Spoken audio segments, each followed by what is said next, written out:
कोल्हापूर जिल्हा म्हणजे साखरपट्टा. चालू वर्षी या साखरपट्ट्यातील कोल्हापूर जिल्ह्यात 22 सहकारी साखर कारखाने सुरू होण्याची शक्यता आहे. त्यापैकी सुरू झालेला हा छत्रपती राजाराम महाराज सहकारी साखर कारखाना. आज आम्ही या साखर कारखान्यातल्या गाडी तळावर येऊन पोहोचलो. एक जाणवलं की दरवर्षीपेक्षा यावर्षी पालकांसोबत आलेल्या मुलांची संख्याही जास्त आहे. या गाडी तळावरती बहुसंख्य कुटुंब ही बीड जिल्ह्यातील वेगवेगळ्या तालुक्यातील वेगवेगळ्या गावातून आलेली आहेत. पण कोरोनाच्या पार्श्वभूमीवर सुरू असणाऱ्या या साखर हंगामामध्ये कोरोनाचं गांभीर्य अजिबात दिसून येत नाही. ही ताई 6वी इयत्तेमध्ये शिकते, पण सध्या कोरोनामुळे शाळा बंद आहेत म्हणून पालकांसोबत कोल्हापूरमध्ये आली आहे. पुढे गेल्यानंतर आम्हाला आणखी ही 3 वेगवेगळ्या कुटुंबातील मुलं दिसली. त्यापैकी ही ताई 7वी इयत्तेत शिकते आणि शाळा बंद असल्यामुळे ती इथं कोल्हापूरमध्ये आली आहे आणि ती घरची कामं करते. तर ही 2 मुलं ही ऊस तोडणीसाठी पालकांसोबत जातात.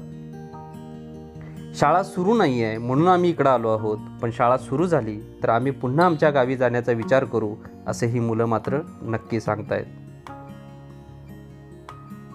एकूणच आम्ही जसं पुढं जाऊ लागलो तशी अशी अनेक मुलं खेळत असताना, आनंद घेत असताना, नवीन ठिकाणी आल्यामुळं त्यांचा उत्साह वेगळाच होता.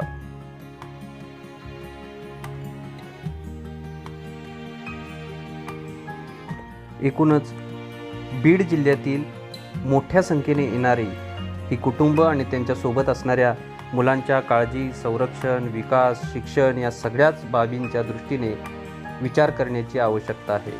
शासकीय यंत्रणांसोबतच स्वयंसेवी संस्था देखील यामध्ये काम करताना दिसत आहेत. ही ताई जी आपल्या लहान भावाला सांभाळते आहे. असे अनेक मुलं ही या गाडी तळावरती दिसत आहेत. हा आकाशकंदील जो अवनी संस्थेच्या माध्यमातून काल मुलांकडून तयार करण्यात आलेला आहे. ही काही कुटुंब आहेत की जी आजच कोल्हापूरमध्ये दाखल झालेली आहेत. त्यांच्या निवाऱ्याची व्यवस्था ते करतायत. मुलं मात्र आपला आनंद व्यक्त करतायत. साखर कारखान्याच्या या परिसरातील हे दृश्य, ही मुलं आणि ती कुटुंबीय कोरोनाच्या पार्श्वभूमीवर मात्र शासकीय यंत्रणा, स्वयंसेवी संस्था यांनी या मुलांच्या आरोग्य, शिक्षण या सर्वच बाबींनी विशेष लक्ष देण्याची गरज ठळकपणे दिसून येते.